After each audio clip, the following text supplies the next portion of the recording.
का मतलब है कि जिसका जो अभ्यर्थी है वो खुद नहीं बैठे थे, उनके बदले को आदमी बैठ के कोशिश कर रहा था कि वो एग्ज़ाम दे दे। बट जैसे मैंने बताया ये संभव नहीं है, इसलिए कि हम लोग के पास सभी कैंडिडेट का बायोमेट्रिक आइडेंटिफिकेशन है, और एक बार वो सेंटर में आते हैं तो हर एक कैंडिडेट का बायोमेट्रिक इम्प्रेशन का मिलान किया जाता है।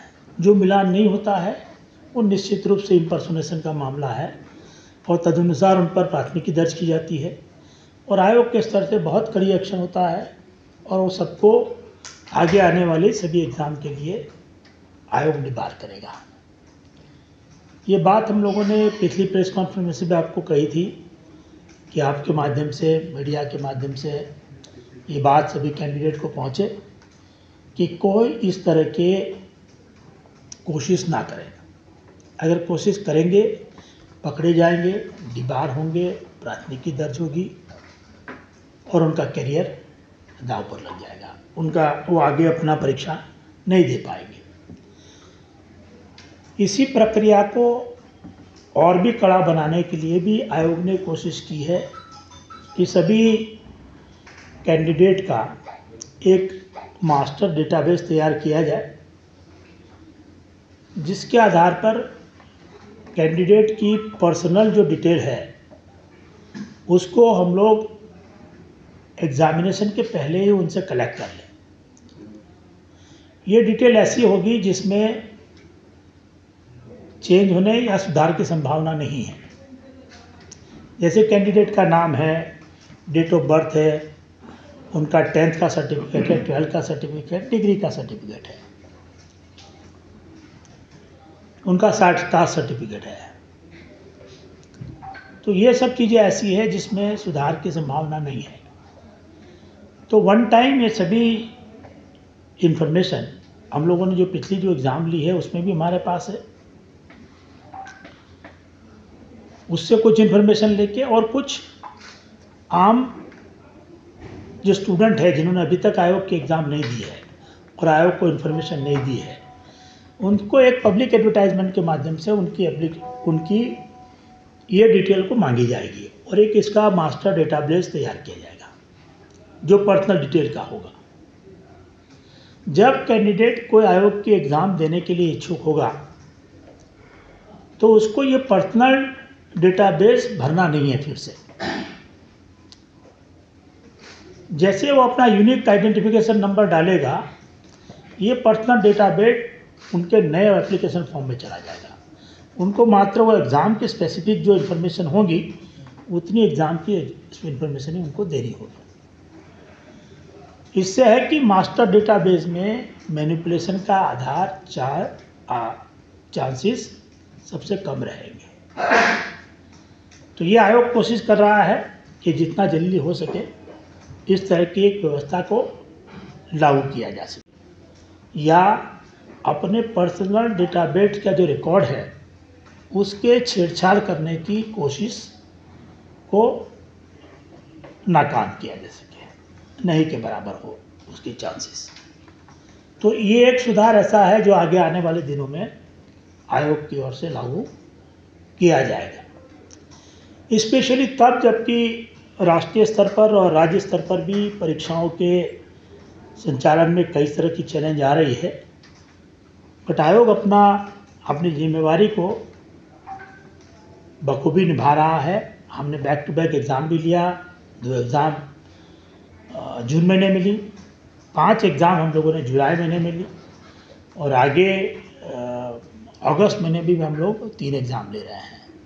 उसके अलावा सितंबर महीने में हमारी अगर संयुक्त प्रतियोगिता परीक्षा होती है तो वो भी एक बहुत बड़ी एग्ज़ाम है आयोग के लिए।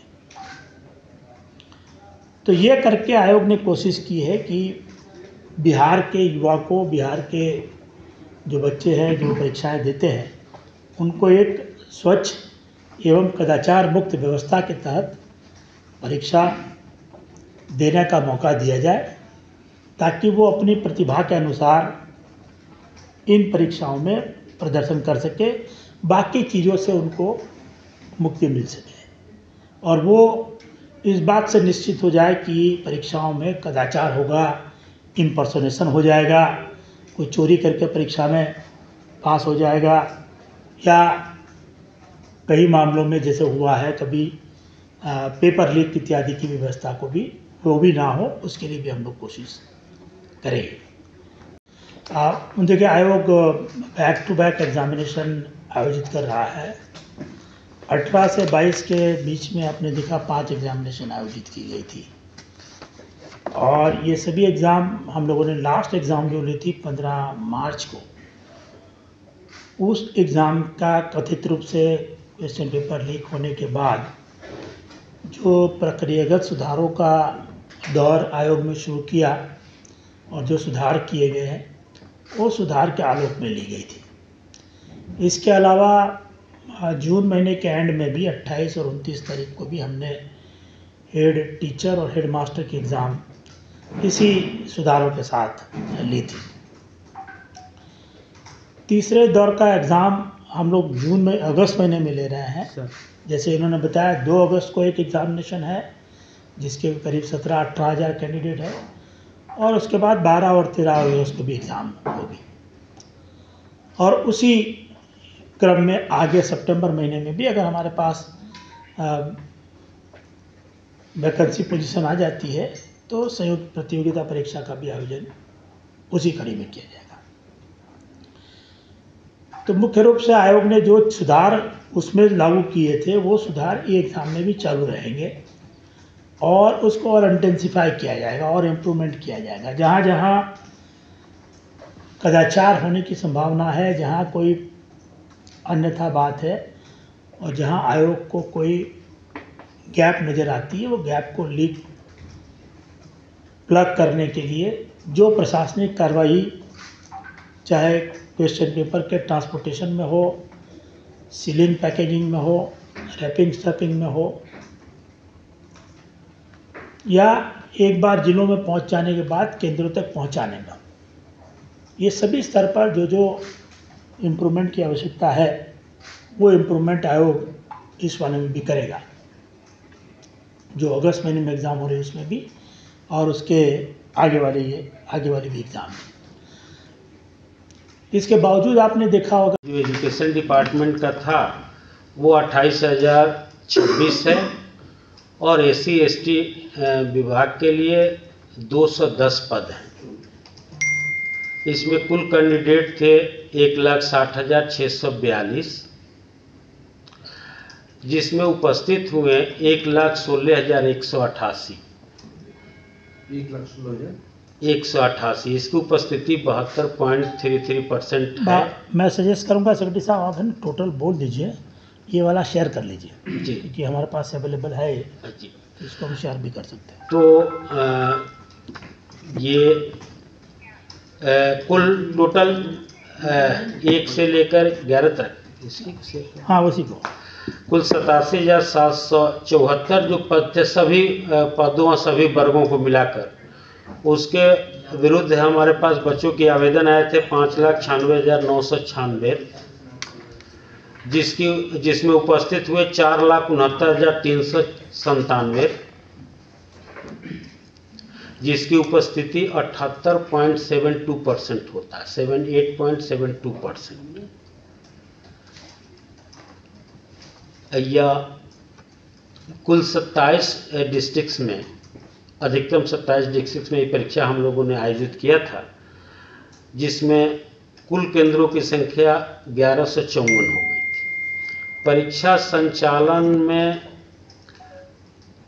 के दरमियान इम्पर्सोनेशंस के जो केसेस मिले हैं वो कुल 57 हैं, जिस पर आयोग उन विद्यार्थी और उनके सहकर्मी कदाचार में लिप्त सहयोगी पर विधिवत FIR करके अग्रतर कार्रवाई कर रहा है, और आयोग के आगामी बैठक में लिए जाने वाले निर्णय के आधार पर उन पर और भी कड़ी से कड़ी कार्रवाई करेगा।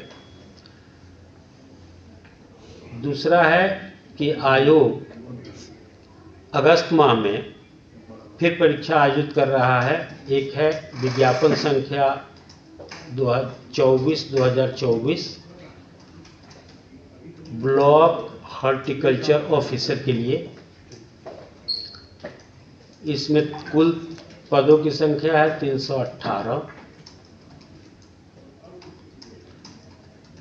इसमें कुल अभ्यर्थी हैं 17,577।